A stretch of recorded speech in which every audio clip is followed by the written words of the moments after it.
அறிவியல் வளர்ச்சி அபாரமாக இருக்கக்கூடிய இந்த காலத்தில் புராணங்கள் பற்றி உங்கள் கருத்து என்ன அப்படின்னு கேள்வி கேட்டால் என்ன பதில் சொல்லுவீங்க?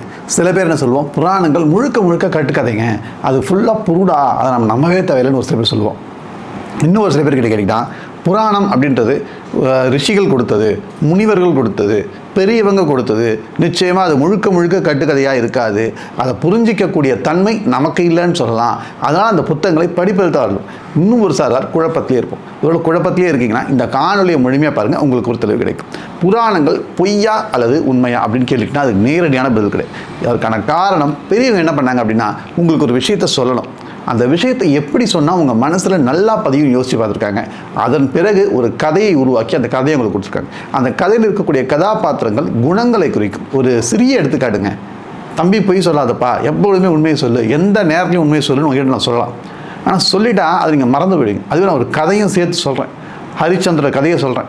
வேதத்தில் இருக்குப்பா இந்த ஹரிச்சந்திர கதை என்ன நடந்ததுன்னா, அவர் எப்பேற்பட்ட கஷ்டமாக இருந்தாலும் அவரோட மிகப்பெரிய அரசர், ஆனால் அவர் தன் வாழ்நாளில் உண்மையை மட்டும்தான் சொல்லணும் அப்படின்னு ஒரு முடிவெடுத்தார். அப்படி எடுத்ததுனால அவர் தன்னுடைய ராஜாங்கத்தை இழந்தார், மனைவி இழந்தார், மகனை இழந்தார், கடைசி வரைக்கும் அதை காப்பாற்றினார் அப்படின்னு ஒரு கதையை உங்களுக்கு மிகவும் பக்குவமாக சொல்கிறேன். அந்த கதையை நீங்கள் உள்வாங்கிட்டீங்கன்னு வச்சிங்களேன், கடைசி வரைக்கும் அந்த கதையை நீங்கள் வச்சுருப்பீங்க. ஏன் காந்தியடிகள் கூட இந்த ஹரிச்சந்திர புராணம் கேட்டு தன்னுடைய வாழ்நாளில் ஒரு முடிவு எடுத்தார். இப்போது இந்த மாற்றங்கள் எதனால் நிகழுது? கடத்தப்படுகிறது. தலைமுறையாக ஒரு விஷயத்தை கடத்துகிறோம். அதை கடத்துறதுக்கு ஒரு மிகப்பெரிய ஒரு விஷயம் நமக்கு இந்த புராணம் உதவுகிறது. இந்த புராணத்தில் பல உண்மையான விஷயங்களை, பல வாழ்க்கைக்கு உதவக்கூடிய விஷயங்களை பொதிச்சு வச்சுருக்காங்க. அதுதான் உண்மை. ஆக இந்த புராணங்களை முழுமையாக ஒதுக்கி வச்சுட்டோன்னா நமக்கு பயனில்லைன்றது தான் மிகப்பெரிய உண்மை. அதே நேரத்தில் புராணத்தில் இருக்கக்கூடிய எல்லா விஷயங்களும் உண்மை, அது அப்படி தான் நடந்திருக்கு, இது இப்படி தான் நடந்திருக்கு நடக்கிறதும் நினைக்கிறது ஒரு தவறான விஷயம் இருக்குல்ல. ஏன் அப்படின்னு பார்த்தீங்கன்னா வள்ளலார் சொல்கிற பார்த்தீங்கன்னா, கலை உரைத்த கற்பனை எல்லாம் நிலை என கொண்டாடும் கண்மூடி பழக்கமெல்லாம் மண்மூடி போக அப்படின்றார். அவர் முக்கியமான நேரத்தில் ரொம்ப கொதித்து எழுறாரு. மக்கள் எல்லாருக்குமே கருணையை போதிக்கணும், மக்கள் உதவணும் அப்படின்னு ஒரு ஆசையில் ஏகப்பட்ட விஷயங்கள் இறங்குறாரு.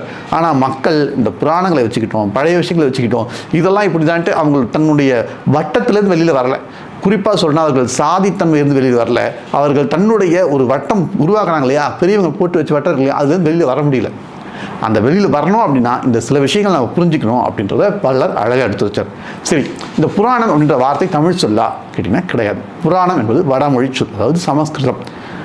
ஒரு காலத்தில் சமஸ்கிருதம் தமிழ் இரண்டுமே அதிகமான புலமை வாய்ந்த மக்கள் நம் தமிழ்நாட்டு மக்கள், அதுதான் உண்மை. இன்றைக்கி தமிழ் மட்டும் படிச்சுட்டு இருக்கோம், அந்த தமிழை கொஞ்சம் அரைகுறையாக படிச்சுட்டு வந்து வருத்தப்பாட்டம் செய்யும். ஆக இந்த வடமொழியிலும் தெளிவு பெற்றவர்கள். அதனால தான் பார்த்திங்கன்னா ஒரு சில வடமொழி சொற்கள் நம்ம பயன்படுத்துவோம்.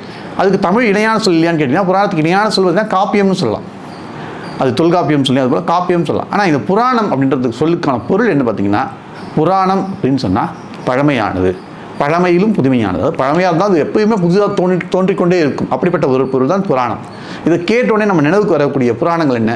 பெரிய புராணம், திருவிளையாடல் புராணம், அப்புறம் லிங்க புராணம், பத்ம புராணம், இதெல்லாம் வேதத்தில் இருக்கக்கூடிய புராணம் சொல்கிறோம். இதெல்லாம் நினைவுக்கிறோம்.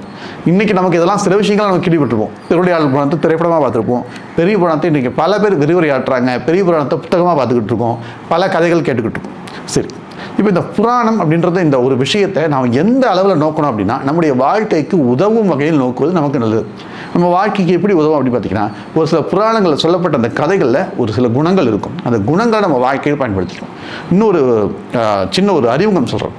நம்மளுடைய இந்த வரலாறு, இந்த ஆன்மீக வரலாறு எடுக்கும் பொழுது இந்த வேதங்களை ஒதுக்கி வைக்காமல் நம்மளால் பண்ண முடியாது. அதற்கான காரணம் என்னென்னா, நாம் அனைவருமே அந்த வேதங்களை ஒரு முக்கியமான ஒரு பொருளாக தான் கருதி வந்துருந்தோம். மொத்தம் 18 வித்தியைகள், 4 வேதங்கள் இருக்குது, ரிக், யஜுர், சாமம், அதர்வணம்.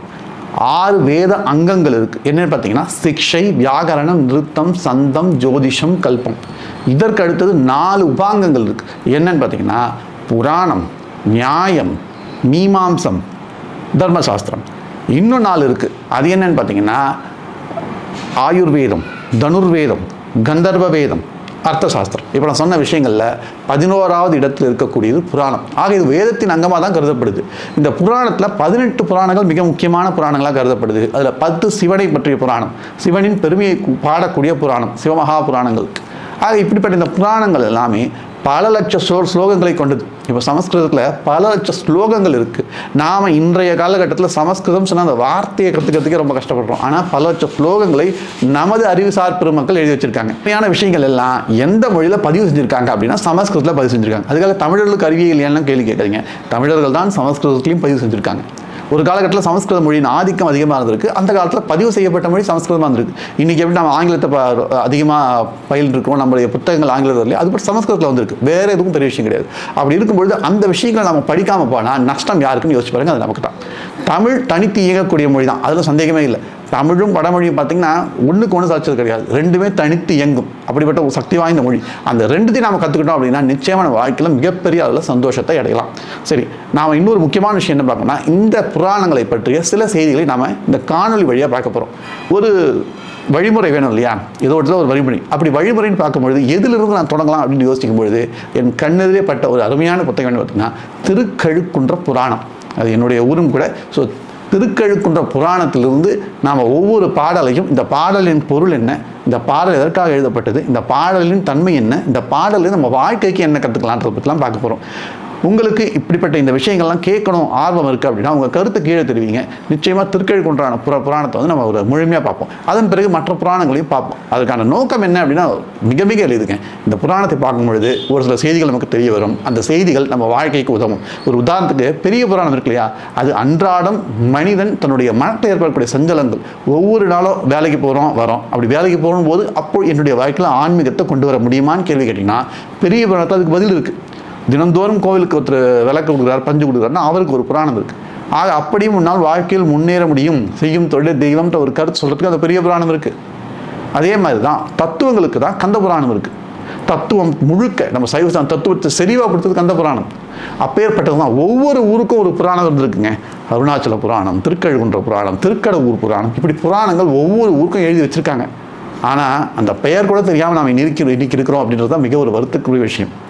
அப்படி இருக்கும்பொழுது இந்த திருக்கழுக்குன்ற புராணத்தை எழுதியவர் யார் பார்த்தீங்கன்னா அந்தக கவி வீரராகவ முதலியார் அப்படின்னு சொல்லக்கூடியவர். இன்னொரு முக்கியமான விஷயம் தெரியுமா, இவருக்கு பிறவியிலிருந்தே கண் தெரியாதான்.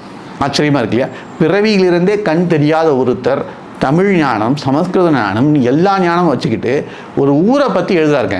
நல்லா யோசிச்சு பாருங்க. பிறவியிலிருந்து கண்ணு தெரியாததுக்கு இப்படி எழுதக்கூடிய ஞானம் வரும், எப்படிப்பட்ட மொழி புலமை வரும். எல்லாமே காதால் கேட்டது. இங்கே என்ன இருக்குது, அங்கே என்ன இருக்குது, இதற்கான ஒரு இலக்கணம் என்ன அப்படின்ற ஒரு செய்யுள் வடிவில் திருக்கழுக்குன்ற புராணத்தை நமக்கு கொடுத்துருக்காரு. நிச்சயமாக அந்த ஒவ்வொரு பாடலையும் நம்ம ஆழ்ந்து படிப்போம். அதன் மூலமாக நிச்சயமாக நமக்கு நல்ல வழிதான் கிடைக்கும். புராணங்களின் உண்மைத்தன்மையை பார்த்தோம். அடுத்தது திருக்கழுக்குன்ற புராணத்திலிருந்து ஒவ்வொரு பாடலாக நாம் தினந்தோறும் பார்ப்போம். இந்த சேனலுக்கு உங்களின் ஆதரவு மிக மிக முக்கியம்.